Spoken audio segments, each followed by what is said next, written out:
Good morning, good afternoon, good evening, wherever you are. Welcome to the Liberian Bitcoin Blockchain and Cryptocurrency Forum. My name is Bien, and if today is your first time visiting our channel, I encourage you to hit the like button. I also encourage you to subscribe to our channel so when we post future videos, you'll be the first to get the notification. And it also really helps with the growing of the channel because the way the YouTube algorithm works is the more people that like your video, the more people that subscribe to your channel.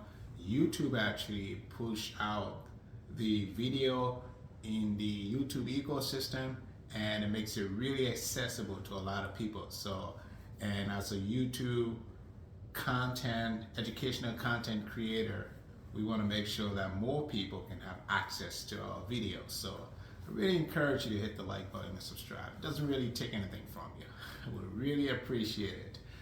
Over the past few weeks, we had the chance to talk about so many different topics. We talked about money, we've talked about the economy, we talked about inflation, we talked about what to do in an inflationary system, which is investment and the importance of investment. We've talked about Bitcoin, we've talked about the blockchain as the underlying technology for the Bitcoin network. And we had to have this conversation because we wanted to make sure that we provide the foundation for some of our members that are not really into investment that much. You know, we don't provide any sort of financial advice on this channel. We pretty much just tell people to start thinking about investment and do their own research and see what happens, right? Now, let's tap into what we're here to talk about today. We're going to be talking about cryptocurrencies, right? So a lot of you have probably heard about cryptocurrencies, maybe in the news or from someone, right? And you always wonder, like, well, what is cryptocurrency? I've heard a lot about this thing, and there's no one can tell me what it is, right? So cryptocurrency actually is a digital asset that is built on the blockchain. And the reason why it's called crypto is because it's built by using cryptography, right? And cryptography actually helps secure the digital instrument, the digital asset, right? This cryptographic code that gives the cryptocurrency some sort of like specification and makes it very unique, that it makes it difficult for other hackers to actually create similar currency, right? And similar in its sense where you can't tell the difference, right? So the cryptographic code prevents hackers from actually replicating the crypto, replicating the digital asset, right? So, and that's important. Now the currency part of it, like cryptocurrency, has a lot to do with the utility component of cryptocurrency. Now, cryptocurrency is not just a digital asset or a digital instrument, but it's a digital instrument that can represent as a currency or be represented as a currency. So think about this, right? There are almost 22,000 cryptocurrencies out there in the market. And think about those companies, those cryptocurrencies companies as like tech projects. They're all tech projects. They're trying to solve specific tech problems, right?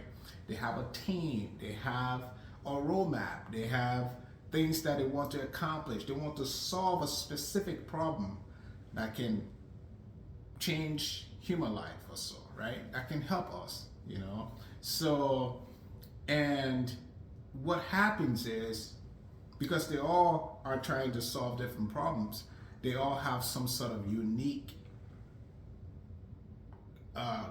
components to their systems, right, and their protocol. So, for example, if a company wants to solve like a financial problem, they're pretty much saying that we can solve this problem, but when we solve this problem, to get access to the utility of this, you have to use our crypto coin, this cryptocurrency coin that we have built within the protocol to have access to the technology. So automatically that technology tend to represent a currency because the utility of it will be so demanding that people will purchase it. People will do whatever it takes to get it, to be able to have access to the tech utility, right? So think about it like Facebook. If Facebook had created like a Facebook coin, let's say back in 2005 or so, and pretty much created that coin within their protocol, their Facebook platform and their protocol, and say, hey, look, in order to create a Facebook account or create some sort of like post, or to post on Facebook, or to post a picture or share a picture or do a comment on somebody's Facebook post or even do advertisement on Facebook, you need to use our Facebook coin. So think about that.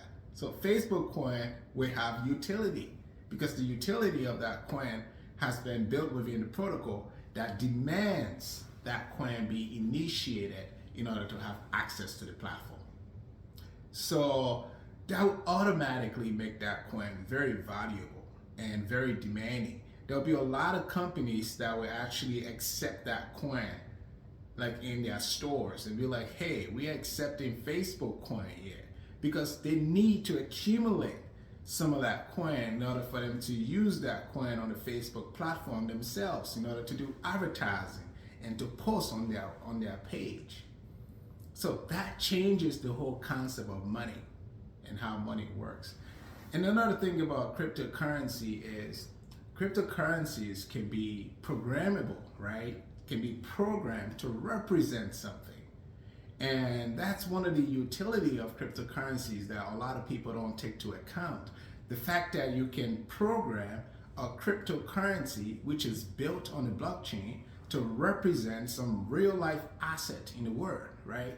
Take for instance, if you want to, a lot of people are talking about this, in the future there will be land deed, right? Let's say ownership of a deed or property ownership.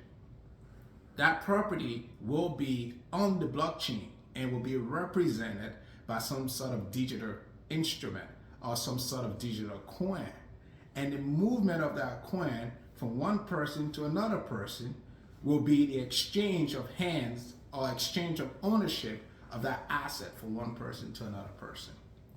What's interesting about cryptocurrency is you can send cryptocurrency to someone any parts in the world, right? All you have to do is, in order to send that coin, your crypto is usually in what we call your public key, which is your address, right? And you will need your private key in order to activate the movement of that cryptocurrency or that digital asset from you to somebody else. So it's almost like your bank account. So your bank account is like your public key, and your password to your bank account is like your private key.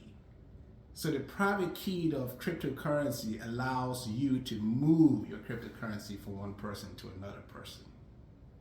So cryptocurrency, there's a lot of technical components I don't want to dive into, but I just think this will be a good start to get that concept that cryptocurrency is programmable. You can program it to represent real life asset on the blockchain, and cryptocurrency can be moved and transferred from one person to another by the initiation of your private key that allows you to move that, because your private key will basically denotes your ownership of that cryptocurrency.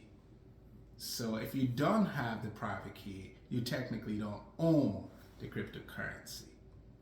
And cryptocurrency can also be programmable, right? We talked about that. So it has the cryptographic part of it provides that security. And then with the blockchain also really helps with the security, because the blockchain actually can identify the DNA of the cryptocurrency itself. It validates it, and it makes it, the blockchain knows that this crypto coin is unique. it can't be replicated by somebody else. So we're going to stop there today for cryptocurrency. I encourage you to comment below if you have any question or you have a statement. I also encourage you to like the video and subscribe to our channel, and we look forward to talking to you in the comment. Thank you so much for coming, and we look forward to our next video on this topic. Thank you.